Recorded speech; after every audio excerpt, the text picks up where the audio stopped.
So the idea is that just to kind of get a dialogue going, asking questions about anything and everything, and you ask me questions, I'll ask you some questions, and we'll see where it goes. So since we're on the 3 questions, I figured I'd ask for 3 things on each of 3 questions. Oh, the first one is your top 3 Seinfeld episodes. You can only watch 3 Seinfeld episodes for the rest of your life. Which 3 would they be? Right. Well, I think the first one that pops to mind is the backwards episode. Okay. I can't remember the name of that one, but right. That one to me is clever, and I can't get enough of it. I think probably for another one, I would go with a classic like The Contest. Okay. Is a good one. And then, wow, a third one. You're really going deep. You got 3 on 3, right? So you're going for like 9. Let's see, another favorite. The one that popped into my head that I could watch over and over again is the one where they're in the Putty is the car salesman. Yes. I don't remember the name of it, but and Kramer goes on the test drive. Yep. High five, right? Exactly. So those would be my top 3. Okay. For now. You ask me tomorrow, and I might have 3 different ones, but definitely the backwards one. Got it. That's good. That actually leads into one of my questions for you. What's your least favorite Seinfeld episode? That's a good question. I'd have to say, I could just say in general, season 1, because they're so unrefined and undeveloped, but that's having hindsight looking back. I think the one where Jerry is dating his maid. Oh, really? Yeah, it has a lot of weird scenes to me. Like, I think it's funny and I'll watch it, but like just the whole, like, at the nexus of the universe, and I'm not familiar with whatever movies that they are referencing in a lot of the scenes. And so that one is probably one that I could pass. If it comes on, I could just totally like click past it. Oh, okay. Yeah. I think for me, it's the busboy one. I think it's season 1. Yep. That's one I would probably pass on, but interesting. Okay. Yeah. Yeah. All right. Well, that was one of my questions. I wanted to know what your least favorite was. All right. So number 2, name your top 3 employee characteristics that you want to see from anybody that used to work for you, or when you work with people now. What are the top 3 characteristics that you kind of want to instill in the people that you have worked for you? These are top 3 things that I am looking for, or that I'm trying to. Okay. Yep. So I think the first thing is some level of enthusiasm. However they show that, especially in the kind of people that we're hiring, if somebody doesn't have at least some level of excitement or enthusiasm behind them, it's going to be tough to kind of pull that out of them. So I'd like to see that. I would rather try to rein someone in than try to, pull enthusiasm from a stone, if you will. So that's probably the first thing. I think the second one, which may be,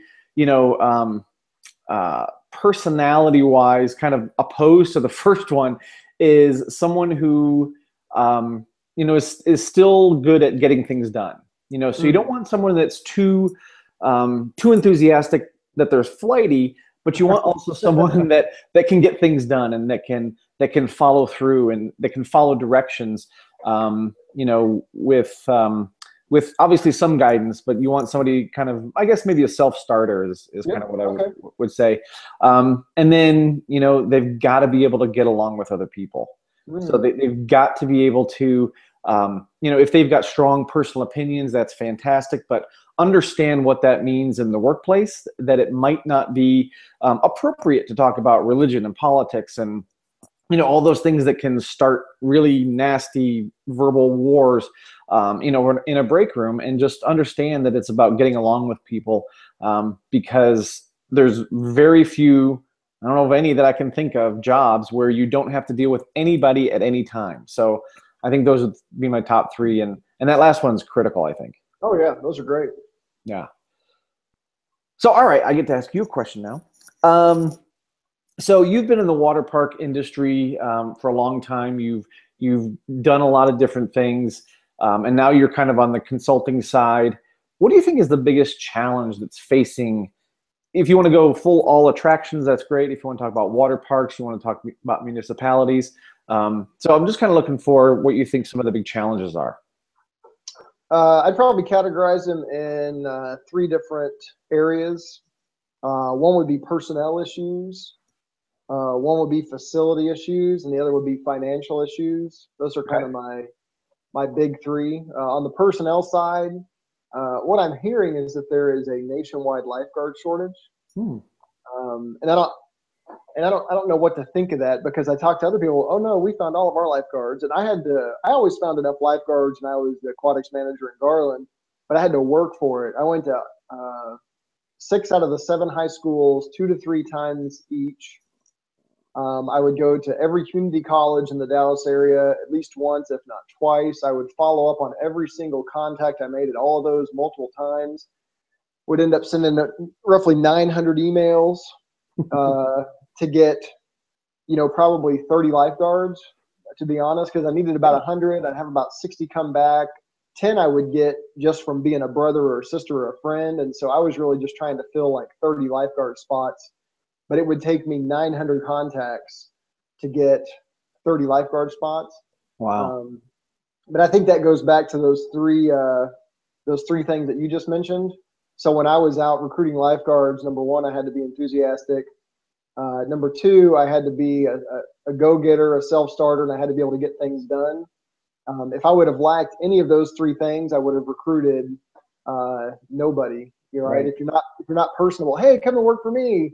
Right? Or it could be the opposite. You see people at a job fair, just kind of sitting there, come and work for me. It's a great job. And, oh, really? It doesn't look like it's a great job. Yeah, absolutely.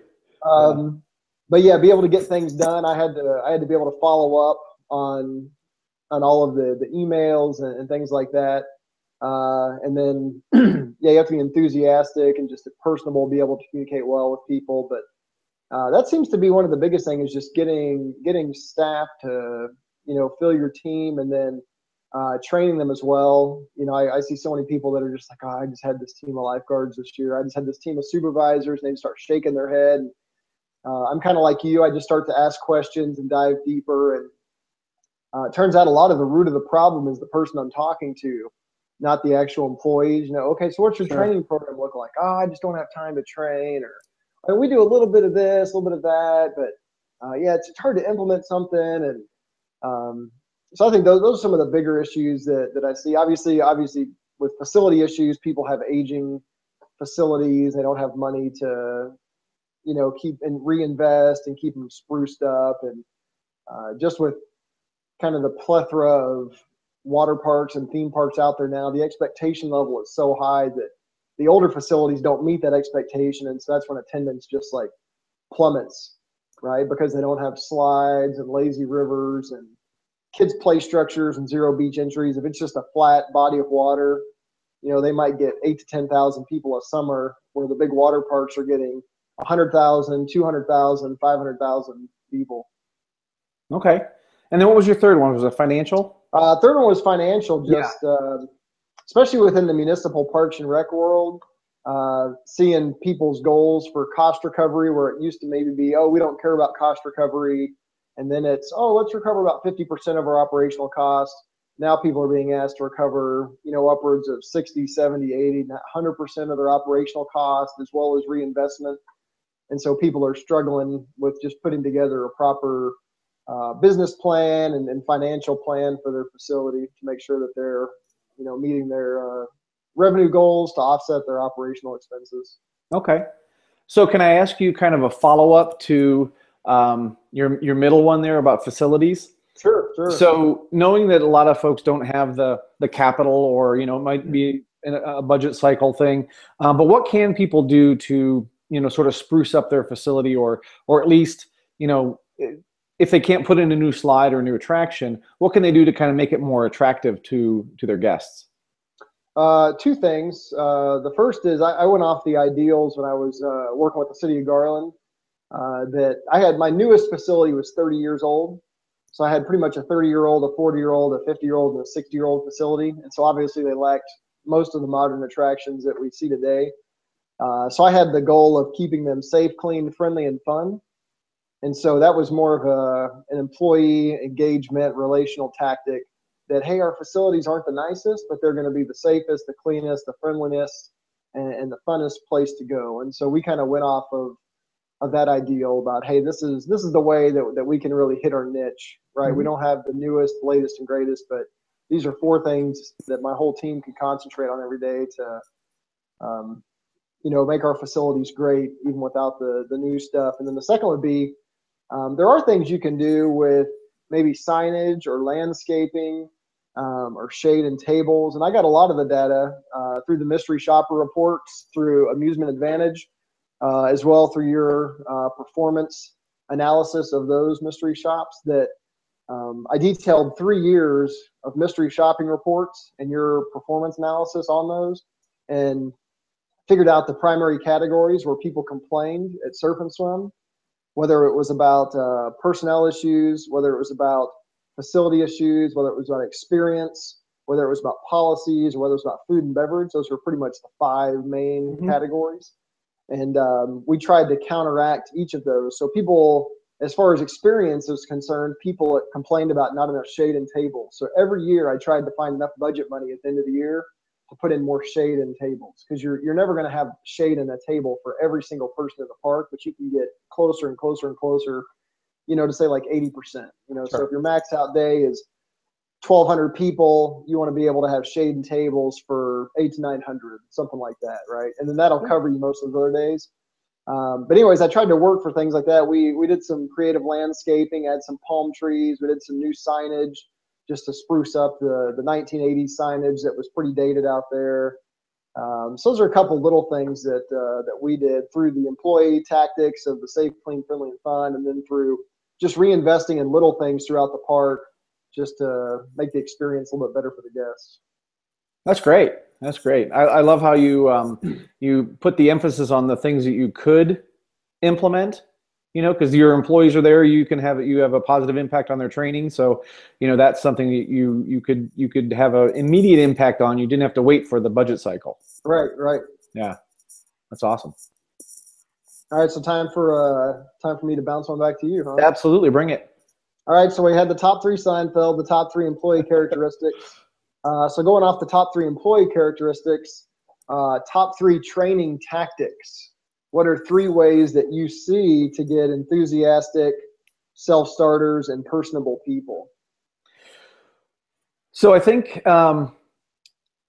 I might say something that sounds a little funny, but I think the hiring process is as much a part of the training process as the training process. So when you think about those 3 things you first asked me about, being enthusiastic, being a self-starter, somebody can get somebody done, things done, and being a team player, I think you have to identify those things in the hiring process. And even like you said too, with the job fair, somebody's sitting at a table or something, the job fair, you're evaluating those qualities. And I think you can work those things into the process of being recruited, being hired, so that when they get to a training class and you're saying, here's how we want you to behave for our guests, it's already part of the culture that they're in. And I think there's a huge disconnect sometimes with certain processes. So recruiting is totally separate than hiring, and hiring is totally separate than training. And if you follow kind of the employee life cycle, that's separate from what people are recognized by, and then that's separate from why people are potentially terminated. So I think one of the things is to tie all those processes together. So when you're recruiting someone, it's the beginning of the process, and then actually if you have to terminate someone before the season ends, then that's simply an extension of everything else that you've done. And I think creating that consistency and a culture really helps foster the right kind of people that you're looking for, and hopefully that you've hired, and you can kind of maintain the enthusiasm and the ability to work with others. I think it's also really important for leaders to be strong in setting the example and keeping and holding people to the example. So if you have a standard, if you have an expectation, you have to enforce it. If you don't enforce it, then why have the expectation? Why have a rule? So I think that's a huge part of that process. And, I've seen people that are, you know, that, or I should say, I've seen companies that have really high standards, but everybody's on board. Everybody holds them to that, to their employees, to those standards. And other people are sitting back and going, well, how the heck do you do that? These kids these days, they just want to play on their phone and they want to text. Well, we told them they couldn't, and we've enforced it. So there you go. And that's tough to do sometimes. You talked about there being a lifeguard shortage. Well, the last thing you probably want to do if there's a potential lifeguard shortage is to let people go because they've violated your policies. So maybe you'll slack off on those policies. They look really good in the handbook, but what do they look like in real life? So I think building the culture through keeping all those things aligned, holding people accountable is critically important. You wanted three things, right? And then I think the last one is it kind of goes along with holding people accountable, but sometimes there's just people that do not work out on your team. That's okay. We all make hiring mistakes. We all have best intentions when we hire George. I just hired George and I think he's going to be great, but you know what? A couple of weeks down the line, he's not doing so well and he's not holding up to standards, and we've had the conversations and we've tried to do what we can to help him improve, and it's just not working out. So maybe it's time to cut ties, and that's okay. I've also seen teams where you have just a round number, you have 10 people on the team and 2 are just not cutting the mustard. Well, you get those 2 people off the team, and those 8 that remain, they're going to work hard. They are going to keep working hard because they know that that's what's valued, and they're not seeing these other 2 people that are just kind of bringing everybody down. Mm-hmm. So I think it's kind of an extension of the second one, but I think it's critical to let people know that you are watching, and not in a bad way. You're not stalking, but you're watching and you care about the kind of product that you're putting out there, and you're consistent in your message. That's good. I think we're on the same page with hiring. I like to say that training is merely an extension of the hiring process. The two, once one is started, the two are linked together forever, right? So you want to hire great people and then train them well. But if you leave them up individually, there's something's going to fall through. Either if the same, and then you almost want the same people doing the hiring and the training, or if they're not, they need to be on the same page so that they recognize, hey, this person, he's probably a little weak in this area, so need to focus on this area. He's really strong here. Let's keep that going. Because what you do see, like you said, is people that are hired by one group sent out to be trained at another, and they don't have the characteristics that the trainers are looking for in the hiring group. And then you end up with a big mess, and then you're to the point, well, do I hold them accountable? Do I let them go? How much time do I want to invest in this person if they're so far behind? And it all could have been fixed if they viewed hiring and training as essentially the same thing. Right.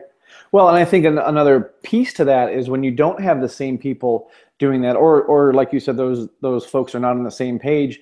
One thing might be said in the hiring, and then something completely different is said when they get out to be trained. Or, that's what they say in HR, but we don't really do it that way.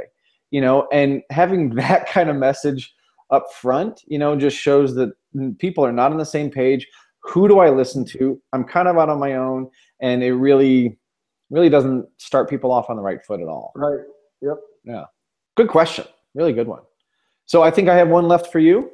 All right. So I'm gonna follow your lead. This was a 1-part question. Now it's going to be a 3-part question. Okay. So this is about new leaders, and that's something that is hugely important. I don't know if that's the right way to say that. It's really important in our industry to have effective leaders, and a lot of times young leaders are the folks that we're working with. So we have to develop them and work with them so they can develop their skills. So what are the 3 pieces of advice that you would give to a brand new leader starting out to make sure that they would be successful? Oh man, that's a great question. I have a couple of different circles that I use in some training presentations that I developed after seeing some things that worked and some things that didn't work with my own training tactics. And so I think that probably the three key things of advice I would say is, number one, and this almost goes back to your top three employee characteristics, but I would say to stay motivated would be the first thing. Obviously, hopefully they are coming into a organization that has a great vision, and so motivation toward achieving that vision would be something that would be fairly easy to do. But number one, I'd say to be motivated, because if they're not motivated, nobody else is going to be motivated, right? They're going to lead by example. If they start slacking off in one individual area, then their whole team is going to slack off in that individual area. And it goes back to my first summer. At one of my positions, we were cleaning our park after a long weekend, maybe Memorial Day weekend probably. And we're walking around, everybody's picking up trash. I'm helping pick up trash, and I was the manager there. And my supervisors, for the most part, were picking up trash, except there's this one guy sitting on the counter over by the lifeguard office. And one of the supervisors yells out to him, hey, Carlo, what are you doing? Right? Because everybody's picking up trash and cleaning the park except for him. And his words were very insightful to me. He said, I'm training to be a manager. And it took me a little bit to realize what we got a big like, ooh, ah, type of response. Yeah. But really what he said is, as a first summer employee, what he said was so insightful to me that, okay, he's not the only one that views the supervisors as lazy, not willing to help out. They'll direct, but they won't assist. They won't support. They're there to sit in the office and make everybody else do everything. And so obviously I had a team of supervisors that at some level was unmotivated. And so I had to fix that. So that'd be the first thing, just to stay motivated. The second thing is pretty much intertwined with motivation. That's attitude. You have to stay positive, again, back to motivate your team every day. You have to be willing to have that great attitude. And if something goes wrong, you don't share your frustrations with upper management to frontline employees. That's critical in making sure that the organization it runs well. If you have an issue with upper management, you need to take it to upper management. You don't go down the chain, you go up the chain. Because once you have an issue with upper management and you tell everybody under you, then they're going to have an issue because they work for you, and so they're going to be the ones that follow you and will fall on the sword for you if something happens. And so you can easily poison an entire organization by having a bad attitude. And then the third is just going to be communication, and the way that you talk to people on an individual level, the way that you communicate your own personal vision. Maybe your organization's vision is lacking at some level. That doesn't mean that you can't start your own. And you have your little microcosm of the organization over here, and you can do your own. You're free to create vision for your little world within your organization. Communicate that well. Communicate recognition. Communicate accountability and discipline.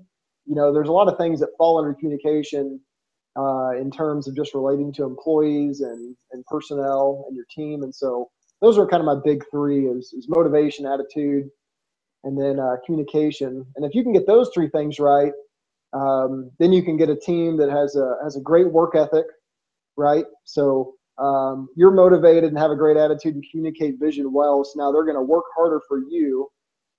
If they're working harder for you, that means they're displaying the proper behaviors that you want to see, because at its best, all organizational strengths or weaknesses come down to the behaviors that their employees exhibit on a daily basis. Everything, in my mind, is behavioral based, right? Either if you have a good service encounter with somebody, that's because that service person had good behaviors. If you had a bad service encounter, that means they had bad behaviors, right? Right. And so if you can have that motivation, attitude, and communication, then you can get a good work ethic, you can get good behaviors, and then they work so hard and they have such great behaviors, they want to stay with you. So now they're dedicated to you. And so it kind of completes, I like to call it the sixth circle, the circle of the 6 circles of success, right? So you have motivation, attitude, and communication, and then that breeds work ethic and good behaviors and dedication among your team. Okay, that's awesome. That's awesome. So I'm going to ask a quick follow-up question, because you talked about, managing up, which, and when you have frustrations, go to the upper management, and I could not agree with you more. How poisonous it can be for people to share their frustrations with upper management with their frontline staff. Mhm. But we also know that those frontline leaders are often friends with the people that they're, that are on the front lines, and maybe the season before, or heck, if they just got promoted the week before, they were on the same level. They were peers with those Mhm. folks. So, what have you found to be a good way to kind of explain that or communicate how important that is to people who are like, well, these are my friends, and these are the people I talk to, and I go out to the movies, and I spend time outside of work with them. How do you get them to make that separation? Yeah, that's a great question, because inevitably, especially in the amusement, theme park, water park industry, everybody that's a supervisor started on the front line at some point, and they probably came in a big group of folks, and now one's being asked to supervise the other ones.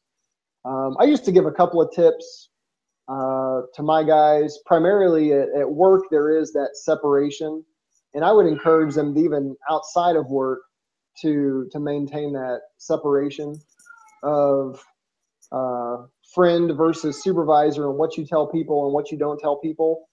Um, and then also the aspect of keeping it professional all the time. And so, yeah, you have this group of confidants, but that doesn't mean that you share everything that's going on at work with them. Right. Because the second that you are become a confidant with one group, that means you're alienating another group. And then you're seen as being cliquish, and you're going to treat these people differently than these people. And now you're telling these people about these people. And so that's obviously not a good situation for anybody. So it really comes down to that rising above, yeah, yes, you're friends, but at work now you're in that different role, and anything that is work related needs to supersede that friendship in the Mhm. context of work. Right. And you talked about being positive and attitude. And, I think, a good supervisor is going to be able to do what you just said and turn anything that's negative into a positive, either by not talking about it or saying, here's what the bright side is, or getting more information so that they can turn it into a positive. And Mm-hmm. I think Sure. that goes along with what you just said in terms of, maintaining credibility, really. Right. Yeah. That's great. So. Cool. Well, hey, George, thanks for going with me on this inaugural journey of 3 questions. You had some great ones. Yeah, thanks. I enjoyed it. We should do this more. We should do 3 questions a month, or 3 questions a week, or something like that. Right, right. We should. If we could figure out this Google Hangout thing, we will. That's right. That's right.